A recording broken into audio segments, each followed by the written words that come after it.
महाराष्ट्र के ऐतिहासिक किलों को यूनेस्को की विश्व धरोहर सूची में शामिल किए जाने के बाद धनगर समाज की ओर से जत तालुका को देवभूमि का आधिकारिक दर्जा देने की मांग तेज हो गई है। धनगर समाज के प्रतिनिधि और विधायक गोपीचंद पडड़कर ने जत तालुका में स्थित धनगर समाज के प्राचीन मंदिरों और धार्मिक स्थलों को यूनेस्को की विश्व धरोहर सूची में शामिल करने की मांग की है। उन्होंने कहा है कि इससे राज्य की सांस्कृतिक और धार्मिक विरासत को अंतर्राष्ट्रीय पहचान मिलेगी। इस बीच प्रकरण को लेकर विधायक पडड़कर आक्रामक नजर आए और धनगर समाज के अधिकारों के लिए विद्रोहात्मक आंदोलन की चेतावनी दी। उन्होंने स्पष्ट किया है कि यह मांग धनगर समाज की ओर से रखी गई है और सरकार को इस पर तुरंत निर्णय लेना चाहिए। मी ज्या मतदारसंघाचं प्रतिनिधित्व करतोय, ज्या मायबाप जनतेने मला महाराष्ट्राच्या विधिमंडळामध्ये सन्मानाने काम करण्याची संधी दिली, तो जत मतदारसंघ क्रमांक 288 वा आहे। म्हणजे आपली विधानसभा 288 आमदारांची आहे, त्यातला शेवटचा क्रमांक आहे। दुर्दैवाने प्रस्थापित राज्यकर्त्यांनी गेली अनेक वर्ष जतवरती सातत्याने अन्याय केला। निसर्ग तर कायमचा कोपलेला आहे, निसर्गाने कायमचा अन्याय केला, परंतु ज्यांच्या हातामध्ये सत्ता होती, अनेक वर्षाची सत्ता होती, त्यांनी सुद्धा जतकडे दुर्लक्ष केलं, जाणीवपूर्वक अन्याय केला। जतच्या लोकांनी फक्त प्रस्थापितांच्या कारखान्यावरती ऊस तोडला पाहिजे अशा भूमिकेतून त्यांनी जतकडे लक्ष दिलं नाही। परंतु जेव्हा 2014ला देवाभाऊ या राज्याचे मुख्यमंत्री झाले आणि जतचं भविष्य बदलायला लागलं, आता मी तुमच्याशी बोलत असताना जत तालुक्यातील 60 गावामध्ये मैशालचं पाणी पोचलेलं आहे। शेतकऱ्यांच्या बांधावरती पाणी आहे। राहिलेल्या 65 गावामध्ये 2026च्या जूनमध्ये काही गावांना आणि 2027च्या जूनमध्ये जत तालुक्यातील शेवटच्या गावातल्या शेवटच्या शेतकऱ्याच्या बांधावरती मैशाल योजनेचं पाणी जात आहे। जत तालुक्याला दुष्काळी तालुका म्हणून बघितलं जातं, जत तालुक्याला मागासला तालुका म्हणून हिणवलं जातं, परंतु 2 वर्षाच्या नंतर या महाराष्ट्रातली कुणाची हिंमत होणार नाही की जत तालुका हा दुष्काळी तालुका आहे म्हणण्याची, जत तालुक्यामध्ये विकास झाला नाही म्हणण्याची। आणि म्हणून मी गेले वर्षभर जेव्हा आमदार झालो तेव्हा या मतदारसंघामध्ये फिरतोय, गावागावामध्ये जातोय, तर तिथली एक बाब अत्यंत जी महत्त्वाची आहे ती माझ्या निदर्शनास आली की जत हा दुष्काळी तालुका नाही आहे, ही दुष्काळी भूमी नाही आहे, जत ही देवभूमी आहे। कारण महाराष्ट्रामध्ये आणि देशामध्ये एका तालुक्यामध्ये एवढ्या मोठ्या प्रमाणामध्ये मंदिरं जतपेक्षा दुसऱ्या कुठल्या तालुक्यात असू शकत नाही असा माझा ठाम विश्वास आहे। कारण या तालुक्यामध्ये प्रभू रामचंद्रांचा या भागाला सहवास लाभलेला आहे। प्रभू रामचंद्र ज्या ज्या भागात जायचे तिथं महादेवाच्या लिंगावरती आडवे 3 रेषा ओढायचे आणि अशा खुणा आमच्या जत तालुक्यामधल्या मुचंडी गावामधल्या, सिद्धनाथ गावामधल्या, जतला लागून असणाऱ्या बॉर्डरवरच्या कर्नाटकातल्या रामतीर्थ आणि कोट्टलगी गावामध्ये जी महादेवाची लिंग आहेत तिथं या खुणा आढळत आहेत। म्हणजे प्रभू रामचंद्राचा सहवास या जत तालुक्याला लाभला होता। बकासुराचा वध पण जतमध्ये झालाय। भीमानी जो बकासुराचा वध केला तो जतमध्ये केलाय, याचं सगळं रेकॉर्ड आहे। तत्कालीन दक्षिण साताऱ्याचे जिल्हाधिकारी चिन्मळ गुंड नावाचे जे अधिकारी आहेत त्यांनी हे सगळं लिखाण करून ठेवलेलं आहे। त्यांनी याचं सगळं संशोधन घेतलं आहे। जे कलेक्टर होते दक्षिण साताऱ्याचे, आता आमचा सांगली जिल्हा आहे, पूर्वी तो दक्षिण साताऱ्यामध्ये होता, तर त्यांनी हे सगळं लिहून ठेवलेलं आहे। आणि बकासुराचा वध झाल्याच्या नंतर जेव्हा एखाद्या असुरी शक्तीचा पराभव व्हायचा तेव्हा आनंदानं एखादं मंदिराची स्थापना, एखाद्या महादेवाच्या लिंगाची स्थापना केली जायची आणि तेव्हा महाकाय भीमानी महाकाय लिंगाची स्थापना आमच्या जतमध्ये केली आहे की जे आज बंकेश्वराच्या नावानं ओळखलं जातं। असे अनेक संदर्भ आहेत। आता मी तुमचा जास्तीचा वेळ घेत नाही। देवभूमी घोषित करावी अशी भूमिका मी का घेतली? राज्याचे लोकप्रिय लाडके मुख्यमंत्री देवाभाऊंच्या हस्ते काल आम्ही एक कॉपी टेबल बुक प्रकाशित केलेला आहे। यामध्ये सर्व मंदिरं, त्यांच्या काय प्रथा आहेत, त्यांच्या काय परंपरा आहेत, पूजा पद्धती काय आहेत, याची सर्व माहिती या कॉपी टेबल बुकमध्ये दिलेली आहे। जवळपास 30च्या वर अशी मंदिरं आहेत जिथं 1 लाखांपासून 10 लाख लोक दरवर्षी दर्शनासाठी येतात। तीर्थक्षेत्र ब मध्ये तुमचे जे सगळे निकष आहेत हे सगळे 36 ठिकाणं म्हणजे 6-7 असे आमचे मठ आहेत। 3 मंदिरांचा नजर चुकीनं उल्लेख आमचा राहिला आहे, त्या गावकऱ्यांची मी माफी मागतो। बेळोणगीचं मलकारसिद्ध, मोठेवाडीचं मरगुबाईचं मंदिर आणि पांढरेवाडीचं मरगुबाईचं मंदिर, ह्या 3 मंदिराचा समावेश यात होणं बाकी आहे।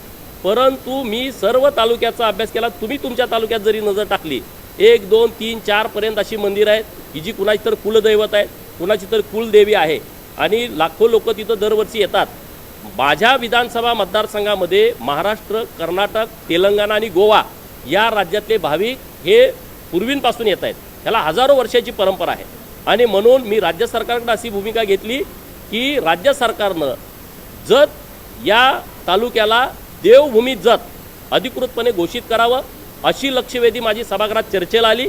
या चर्चेमध्ये अत्यंत सकारात्मक उत्तर राज्याचे ग्रामविकास खात्याचे मंत्री माननीय जयकुमार गोरेभाऊ यांनी दिलेले आहे आणि त्यांनी असं सांगितलं की असा प्रस्ताव पहिल्यांदाच सरकारच्या समोर येतोय. असं सरकारकडे कुठलं धोरण नाही, परंतु असं धोरण करण्याच्या दृष्टिकोनातून माननीय देवाभाऊंच्या नेतृत्वामध्ये आम्ही सकारात्मक आहोत आणि अशा पद्धतीचं आम्ही नक्की धोरण करू. तीर्थक्षेत्र ब मध्ये राज्य सरकारनं 2 महिन्यापूर्वी 7 मंदिरांना तीर्थक्षेत्र ब चा दर्जा दिलाय. तत्पूर्वी 2 मंदिरांना तीर्थक्षेत्र ब चा दर्जा देऊन 5-5 कोटी रुपयाचा निधी दिलेला आहे. म्हणजे 9 तीर्थक्षेत्र ब मंदिरं आता जतमध्ये राज्य सरकारनं घोषित केलेले आहेत. म्हणजे 9-5 45 कोटी रुपये यातून आम्हाला मिळू शकतात. परंतु माझी विनंती सरकारकडे अशी केली मी की बाबा एवढ्यानं होणं नाही, कारण संख्या जास्त आहे. संख्येची यादी तुम्ही बघितली तर ती 36च्या वर जाते. 3 मंदिरं अजून यामध्ये घेतलेली नाहीत, नजर चुकीनं राहिलेली आहे. तर याच्यासाठी राज्य सरकारनं एक एकत्रित विकास आराखडा तयार करावा, राज्य शिखर समितीच्या समोर तो आणावा, राज्य सरकारनं त्याला निधी द्यावा आणि जर समजा इथं काही प्रमाणात निधी दिला आणि काही प्रमाणात निधी देणं शक्य नसेल तर तो एकत्रित आराखडा राज्य सरकारनं केंद्र सरकारकडे पाठवावा अशी मागणी मी सभागृहात केली आहे. तर राज्य सरकार या तिन्ही बाबीमध्ये अत्यंत सकारात्मक आहे आणि मला ठाम विश्वास आहे की येत्या काही काळामध्ये जतला एक नवी ओळख मिळेल. देवभूमी जत अधिकृतपणे राज्य सरकारकडून घोषित केली जाईल. नाही, हा विषय पहिल्यांदाच समोर आला आहे राज्य सरकारच्या. पूर्वी हा विषय आलेला नव्हता, आता हा पहिल्यांदा विषय आला आहे. आता दुसरा एक विषय मी राज्य सरकारकडे मांडतोय, माननीय मुख्यमंत्री महोदयांना भेटून पत्र देतोय की धनगर समाजाच्या आरक्षणासाठी आमच्या अनेक मुलांनी आत्महत्या केलेत. त्यामध्ये गोपीनाथ दांगोडे, योगेश चौरे, ज्ञानदेव कोल्हे, रमेश फुले, बिरुदेव खर्जे, योगेश कारके, परमेश्वर घोंगडे, रामेश्वर आमले, रामराव डोके, बाबासाहेब माने, गोरख नवरडे, आणखी काय असतील, या मुलांनी आत्महत्या केल्या धनगर आरक्षणासाठी. राज्य सरकारनं यांना मुख्यमंत्री सहाय्यता निधीतून 25 लाख रुपये आणि त्यांच्या घर हे करती पोरं होती घरात, त्यांच्या घरच्या कुणाला तरी एक कायमस्वरूपी नोकरी राज्य सरकारनं द्यावी आणि धनगर समाजाच्या आरक्षणाच्या बाबतीमध्ये राज्य सरकारनं पुढची भूमिका घ्यावी. कारण हायकोर्ट आणि सुप्रीम कोर्टामध्ये निकाल विरोधात गेलेला आहे. आता आम्ही परत सुप्रीम कोर्टामध्ये तिथं जी आमची केस आहे ती विड्रॉल करण्याची विनंती केलेली आहे आणि परत आम्ही हायकोर्टामध्ये जातोय. परंतु या गोष्टी होत राहतील. राज्य सरकारनं एक ठोस भूमिका धनगर समाजाच्या आरक्षणाच्या बाबत घ्यावी अशा पद्धतीची मागणी मी सरकारकडे करतोय. अरे विरोधक आता कुठं दिसतायत का तुम्हाला? इथं वाढवून तुम्ही सभागृहात बसलं पाहिजे ना. वाढवून विरोधकांनी राज्यातल्या प्रश्नावरती चर्चा केली पाहिजे ना. विरोधकाला विरोधी पक्ष नेते कधी देणार ह्याच्या पलीकडे ह्या हिवाळी अधिवेशनाची चर्चाच नाही. ह्याच्यापेक्षा त्यांनी दुसरी कुठली भूमिकाच मांडली नाही. त्यामुळं उगाच आपलं म्हणायचं अधिवेशन वाढवा, अधिवेशन वाढवा. पुढं काही आचारसंहितेच्या बाबी आहेत त्या सरकारने सांगितले त्या विषयावर. जेजुरी देवस्थान हे महाराष्ट्रातील 18 पगड जातीचं, 12 बलुतेदारांचं, भटक्या विमुक्तांचं आराध्य दैवत आहे. मायनर ओबीसी गरीब मराठा समाजाचं कुलदैवत आहे. ज्याच्या कपाळावरती भंडारा आहे त्याचा देव जेजुरीचा खंडोबा आहे. आणि माझं पण खूप वेळा दर्शनासाठी जाणं येणं होतं. माननीय मुख्यमंत्री महोदयांनी जेजुरी मंदिराचा विकास आराखडा तयार केला आहे आणि मोठ्या प्रमाणात काम तिथं सुरू आहे. ही गोष्ट जरी खरी असली की बाबा मागं सुविधा नाहीत, परंतु आता चांगल्या सुविधा देण्याच्या दृष्टिकोनातून राज्य सरकारनं एक चांगला विकास आराखडा तयार केला आहे आणि त्या विकास आराखड्याच्या अनुसरून मोठ्या प्रमाणात काम तिथं सुरू आहे. आज जरी तुम्ही तिथं गेला तर तुमच्या लक्षात येईल की तिथल्या मंदिराचं काम सुरू आहे. मुळामध्ये आता मागं विरोधी पक्ष नेता होताच ना मागच्या सरकारमध्ये, काय दिवे लावले? 2019 ते 2024 केंद्र सरकारमध्ये विरोधी पक्ष नेता नव्हता. विरोधी पक्ष नेता, अरे तुम्हाला काय बोटवर गेलं तर बोलायला देतात ना अध्यक्ष आणि सभापती महोदय. तुम्हाला जर भूमिका मांडायची असली, ज्यांना भूमिका मांडायची आहे त्यांना काय तुम्हाला पदाची आवश्यकता आहे? तुम्ही लोकप्रतिनिधी म्हणून इथं काम करताय तर इथं तुमचा अधिकार आहे. तुम्ही राज्यातला कुठलाही विषय आहे आणि सरकारकडून न्याय तुम्हाला अपेक्षित आहे, तुम्ही बोलू शकता. माननीय विशेष हक्कभंग समितीचे प्रमुख यांनी काल सभागृहामध्ये याची घोषणा केलेली आहे आणि ज्या सूचना, जो आदेश विधिमंडळाने दिलेला आहे तो आम्हाला मान्य आहे. त्याबद्दल आम्हाला काही बोलायचं नाही. हे আপনার হনক কামত লগাওক, আজিয়ে কল করক 1-800-313-1212 লো।